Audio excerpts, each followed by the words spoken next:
खातून अव्वल आसफा भुट्टो ज़रदारी मुल्क में अॼु खां शुरू थियल पोलियो ख़िलाफ़ मुहिम में वालिदैन, सरपरस्तनि, अवामी नुमाइंदनि ऐं कम्यूनिटी अॻवाननि खे क़ौमी पोलियो जी रोकथाम बाबति मुहिम जी भरपूर हिमायत जी अपील कई आहे। जारी कयल बयान में खातून अव्वल आसफा भुट्टो ज़रदारी चयो त हिन मुहिम जी कामयाबी गॾियल ज़िम्मेवारी सां ॻंढियल आहे। वालिदैन 5 वरे खां घटि उमिरि जे हर ॿारनि खे पोलियो खां बचा जा फुड़ा ज़रूर पीआरीनि। हुन चयो त मुहिम दौरान सॼे मुल्क भर में 40 खां वधीक ॿारनि खे वैक्सीन पीआरण जो हदफ़ मुक़ररु कयो वियो आहे।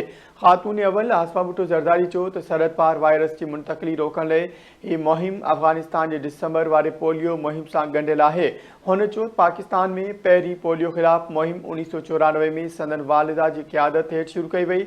उन जदोजहद सां संदन घर ज़ाती तालुक़ आहे, छाकाणि त वालिदा खेसि पाण पोलियो जा पहिरियां फुड़ा पीआरिया हुआ।